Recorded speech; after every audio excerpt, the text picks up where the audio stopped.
Hello there you guys, welcome to one of my videos. Going to be giving you my predictions for Manchester United's game against Man City. So score prediction, I'm going to go with a 2-2 draw. And the goal scorers, I'm going to go with Gabriel Jesus and Phil Foden for Man City. Manchester United's goal scorers, I'm going to go with Cristiano Ronaldo and Bruno Fernandes. So that is your predictions. This game against Manchester City could be Ole Gunnar Solskjaer's last game in charge of Manchester United. If Manchester United lose to Manchester City tomorrow, there's a very good chance that Solskjaer will be sacked. Manchester United are coming into this game on the back of a 2-2 draw against Atalanta. It was a poor performance against Atalanta. It was Cristiano Ronaldo that saved Ole Gunnar Solskjaer, because Ronaldo scored twice in stoppage time at the end of both halves.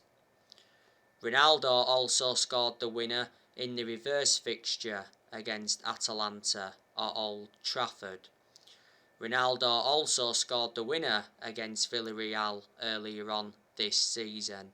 He also scored a very good volley in our last league game against Tottenham. He had a goal disallowed in the game against Tottenham, and he got an assist against Tottenham. That was his first assist since he re-signed for the club. Ronaldo has 9 goals in all competitions so far since he re-signed. Despite the draw with Atalanta, Manchester United still remain top of Group F. There's 2 games left in the group for Man United. Manchester United won the last league game against Tottenham 3-0. It was a very good performance by Manchester United against Tottenham.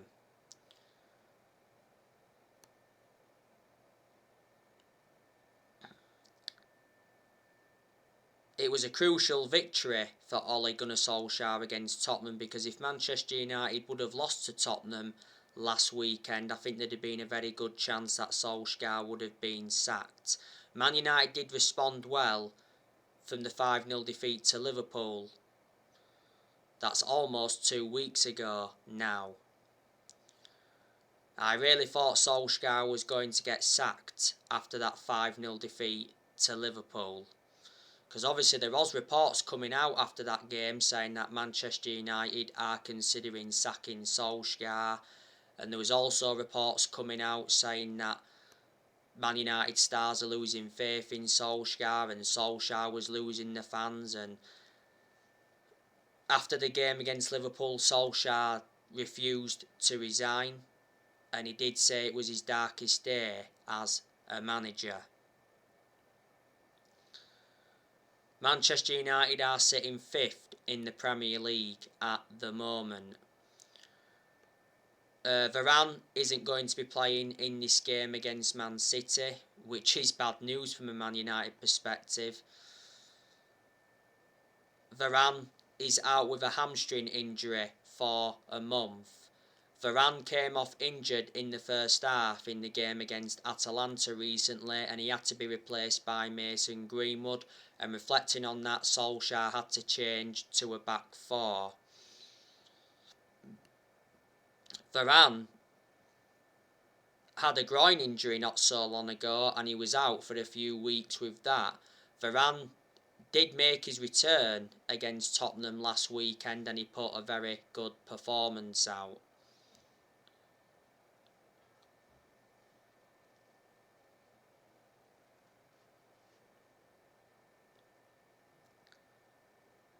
Victor Lindelof He played no part in the 2-2 draw with Atalanta because Lindelof picked up an injury in training prior to the game.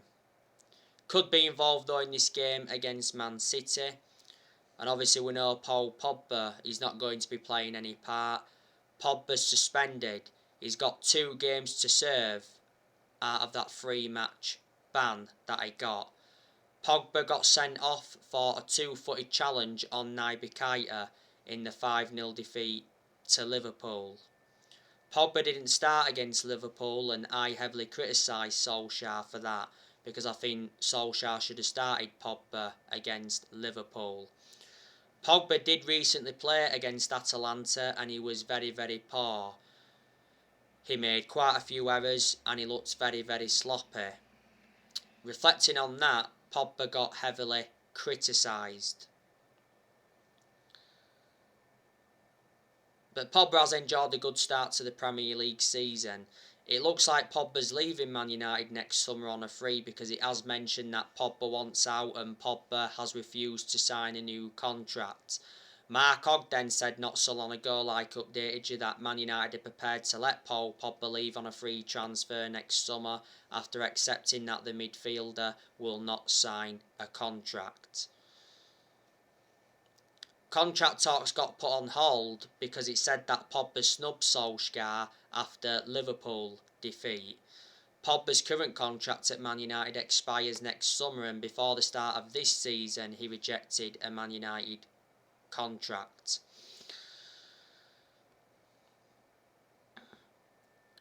As for Manchester City, they'll be coming into this game with a lot of confidence because Manchester City have just recently beat Club Brugge 4-1 in the Champions League.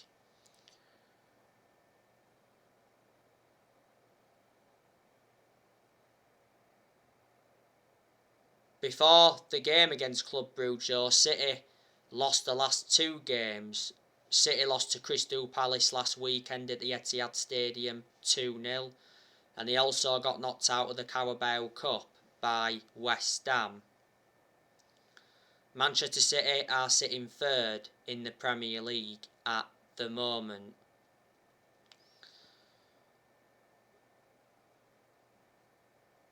Man City have got a very good manager in Pep Guardiola. Pep Guardiola has won a lot of trophies in his managerial career. Guardiola has been Manchester City manager for like 5.5 years. Manchester City appointed Guardiola in back in 2016. Last season he signed a 2-year contract extension with Man City. A long time ago, Pep Guardiola worked with Marcelo Bielsa, and revert back to what I've said before, Marcelo Bielsa taught Pep Guardiola, and obviously Guardiola has been following Marcelo Bielsa's philosophy at Man City. Before City, Guardiola managed Barcelona and Bayern Munich. He almost won the Champions League with Bayern Munich, did Guardiola, but he didn't win it with Bayern Munich. He won the Champions League when he was at Barcelona. So there you go, and he came close to winning the Champions League with Man City last season because City got to the Champions League final last season but obviously lost to Chelsea.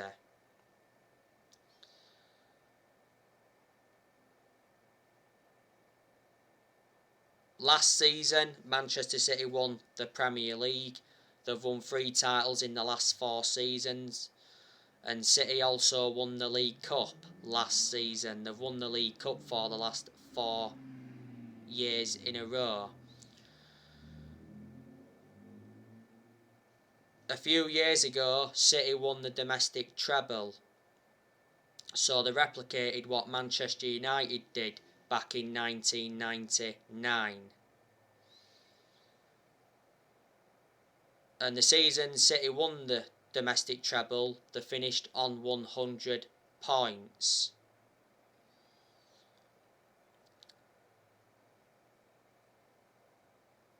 Pep Guardiola has spent over £1 billion in his managerial career, but more than half of that has been put on that City team. Guardiola has beaten Solskjaer a few times as Man City manager, but on the other side of things, Solskjaer's beaten Pep Guardiola. Is it 4 times now as Manchester United manager? He beat him 3 times in one season, don't forget. Before Pep Guardiola, Manchester City had Manuel Pellegrini. They won the Premier League under him.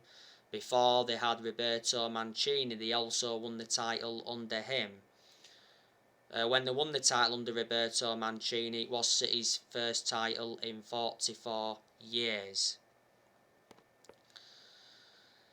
But like I say, Manchester City have got a very, very good squad. Obviously, they've got Gabriel Jesus, very good attacking player, and he's a prolific goal scorer. They've got Phil Foden, very, very good is Phil Foden. He's been part of Manchester City Football Club for a long time. Don't forget, he risen up their academy. City have also got Raheem Sterling. He's another good attacking player. Manchester City got Raheem Sterling from Liverpool a few years ago now. City have also got Riyad Mahrez. He's another good attacking player. Manchester City got him from Leicester a few years ago. I think they got him in the summer of 2018. Manchester City have also got Ferran Torres. Ferran Torres won't be playing in this game though, because Torres is out with injury until January 2022, which is next year. As far as I know, Torres is the only injury that Manchester City have got.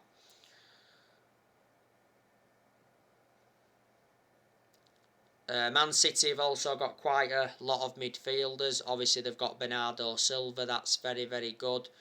They've got Kevin De Bruyne.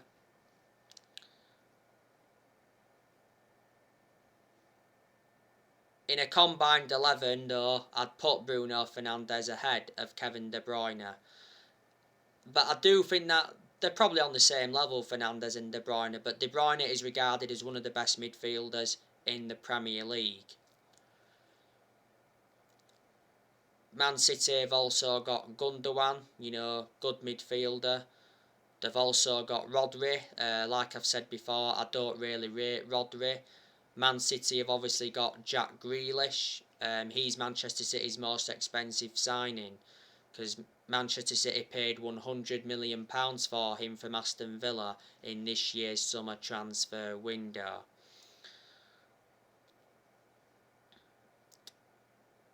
I think Fernandinho is still at Man City. He's in his 30s, so he's ageing up. City have obviously got Cancelo as well. He can play as a defender and a midfielder. They got Cancelo from Juventus. Man City have got quite a few defenders as well, haven't they? Obviously, they've got Zinchenko. They've got Kyle Walker. Kyle Walker's a right back. They got Kyle Walker from Tottenham a few years ago. Man City paid £50 million for him. City have got quite a few centre-halves in their team. Obviously, they've got Ruben Diaz. They've got Laporte. Obviously, Laporte can't play in this game because he's suspended. He got sent off in Manchester City's 2-0 loss to Crystal Palace last weekend. So it's good news from Man United perspective that Laporte is not going to be playing. It'll be Stones and Diaz at the back. Stones, I do highly rate him now. At the first though, I didn't rate him. Because Stones didn't settle in straight away at Man City. But obviously as time's gone on, he's settled in. I remember John Stones when he was at Everton. City have also got Nathan Ake. He's another centre-half, but Nathan Ake doesn't really get in City's team. He's like a backup option. City got Ake from Bournemouth. So there you go, and obviously City's first choice goalkeeper is Edison. He's not the best keeper in the world, Edison, but I do highly rate him. I think City's second choice goalkeeper is Zach Steffen, and they've got another goalkeeper called Scott Carson. They brought Scott Carson in in the summer transfer window this year. Like I said, City have let players go. Obviously, Aguero left Man City at the end of last season. He went to Barcelona from Man City. City also offloaded Garcia, I think, in this year's summer transfer window. City also offloaded Leroy Sané, was it a couple of years ago now?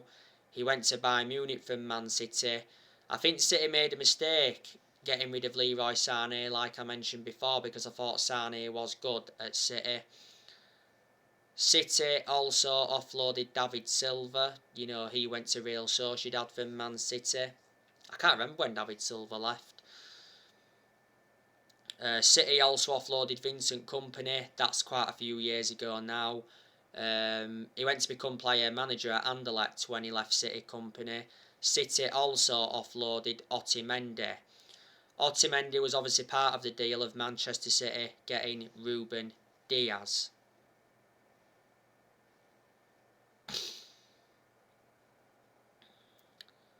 So there you go, and obviously this fixture at Old Trafford last season in the league was 0-0. Manchester City did beat us in the EFL Cup last season 2-0. And Manchester United beat Man City at the Etihad last season 2-0. Like I said on the preview, there's been some very good games between Man United and Man City over the years.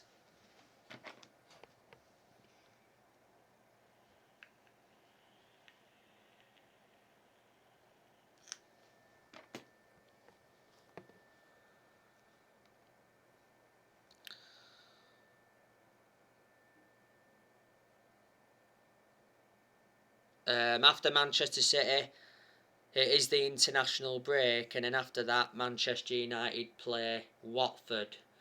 We've also got Arsenal and Chelsea coming up very, very soon, and they're going to be two difficult games. But in regards to Ole Gunnar Solskjaer, he is under pressure at Manchester United. I presume some pressure eased off him a bit after the 3-0 win against Tottenham.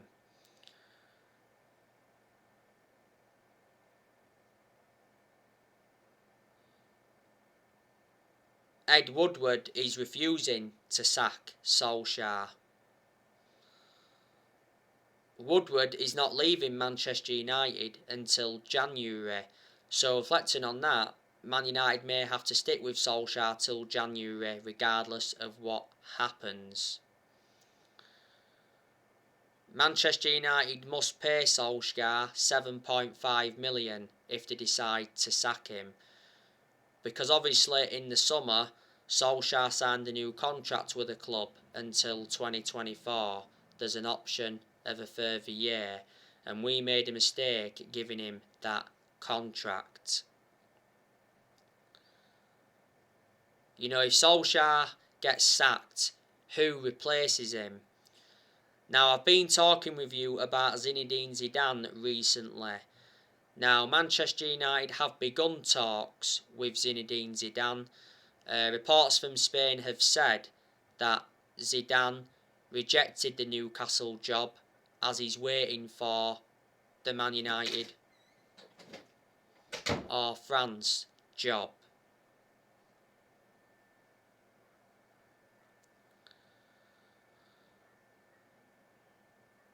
Well, reports from Spain said earlier on this season that Zidane wasn't interested in becoming Manchester United manager if Solskjaer gets sacked. It did mention that Zidane has been enjoying life away from football management. Zidane is obviously managerless now because he left Real Madrid in the summer. You know, Zidane has got a good pedigree behind him. Look at the amount of trophies he won when he was at Real Madrid. It would be good though to see Zinedine Zidane come and experience the Premier League. He's not managed yet in the Premier League. But I do think he would be the right manager for Manchester United, because I think Zidane would get us back to that level where we should be at. I think he would be capable of winning trophies if he came to Manchester United. and he would suit the strappings of the club. Zinedine Zidane is a far superior manager to Solskjaer.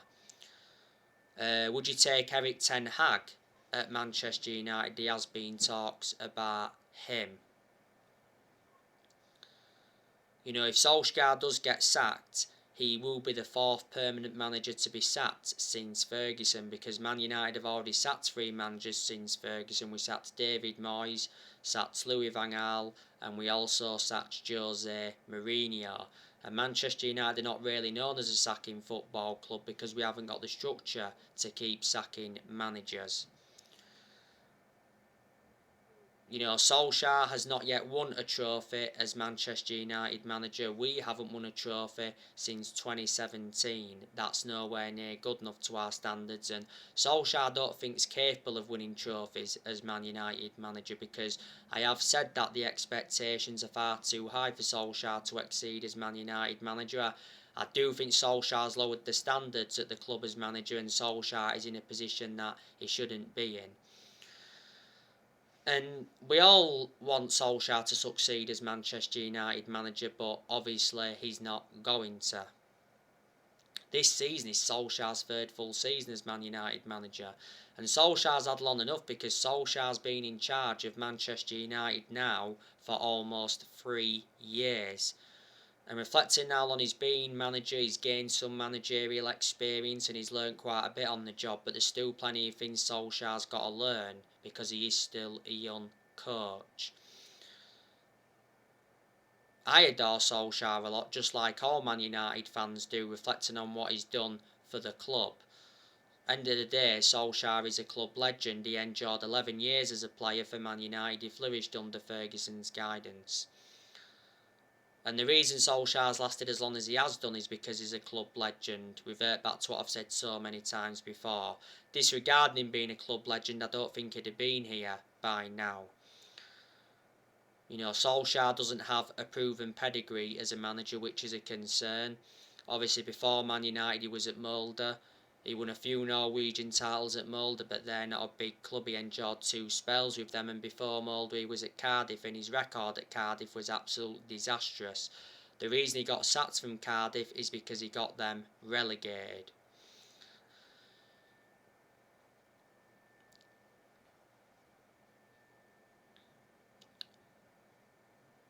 But Solskjaer received strong backing from the board in the summer transfer window. Plus, Man United enjoyed a very good summer transfer window this year, spent around 141 million, brought the likes of Varane, Sancho, re-signed Ronaldo, obviously brought Heaton in as well on a free. Solskjaer's enjoyed like 5 transfer windows now as permanent Man United manager, and Man United have got a very, very good squad. It's a title-winning squad, so in reality, Manchester United should be winning the Premier League this season. So reflecting on what I've just said then, Solskjaer has no more excuses. When Ollie taken over at Manchester United, he knew it was going to be a massive job and also a difficult job, despite him knowing the club through thick and thin.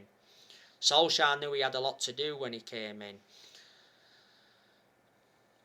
You know, Solskjaer got appointed in December 2018. He's been permanent Manchester United manager since March 2019.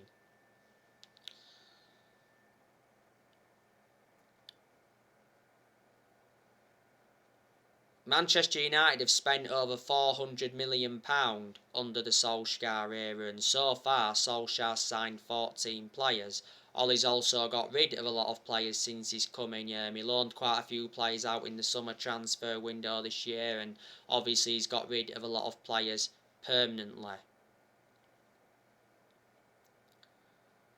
I also like the way Solskjaer develops the youth, and to be fair as well to Solskjaer, he's more or less giving everybody their chances to express themselves like he sure they would do when he got appointed in as Man United manager.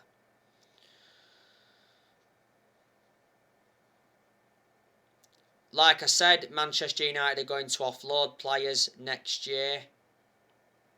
I think Martial's going next year. I think Cavani will go next year.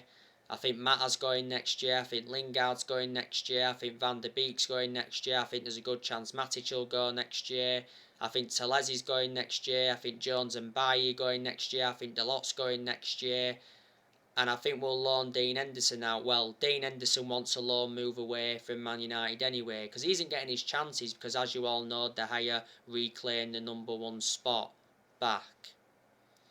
So anyway guys, that's everything to update for today. Drop your comments, likes below on the channel. If you do, consider subscribe as always, and take care. God bless. See you all again very, very soon. And my channel name is Red Devil 24.